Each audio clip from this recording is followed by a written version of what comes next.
Late-breaking details released just moments ago. Hurricane Irma barreling towards South Florida tonight. The newest track still showing a devastating blow for millions of people. Thank you for staying up with us tonight. I'm Fred Shropshire. And I'm Sarah French. The storm's track is shifting away now from the Carolinas, but we're still expecting a lot of rain and those damaging winds. South Carolina even issuing mandatory evacuations tonight. New video showing the storm blowing through the Bahamas. You can see the rain blowing sideways, trees bending with the strong sustained winds. Same story in the British Virgin Islands. This video recorded right when the hurricane was rolling through that part of the Caribbean. Trees snapped in half from the winds. This is what's left of the Virgin Islands after the storm moved through. A lot of damage done to homes and structures. In some cases, entire buildings flattened. Right now, Florida is bracing for a direct hit. This video shows the long lines of families trying to get into shelters in Miami. More than 100,000 residents are expected to fill those shelters. Here's a live look at I-75 in Marion County, Florida. Cars bumper to bumper trying to get out of the storm's path.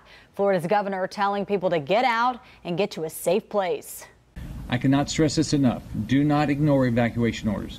Remember, we can rebuild your home. We can't rebuild your life. All Floridians should be prepared to evacuate soon. And just moments ago, Irma was upgraded to a Category 5, up from a Category 4 storm.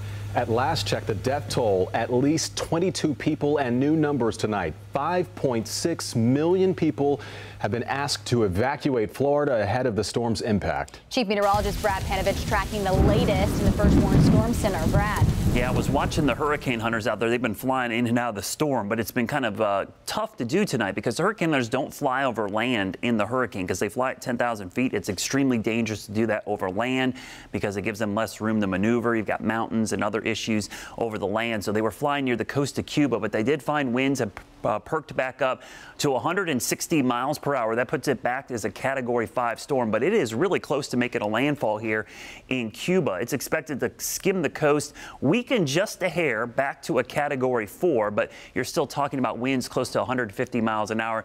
Track has shifted a little bit further west, basically along the western coast of Florida. It's going to move straight up through Tampa Bay and then into northern Florida and weaken into a tropical storm eventually on Monday and then move up into Tennessee as we go into Tuesday night and into Wednesday. So that's going to keep us in that right side of the storm track, which is going to keep the rain and wind in our area because it's going to be skimming the coast. Actually could stay a little bit stronger as it moves to the north. But you can see the eye tonight very close to making a landfall again in Cuba. We'll have to see if that has any major impact. The land there is pretty flat, and overall, I don't anticipate much more weakening tonight. Coming up, I'm going to show you how this changes the impacts we could see here in the Carolinas. All right, Brad, thanks for that update.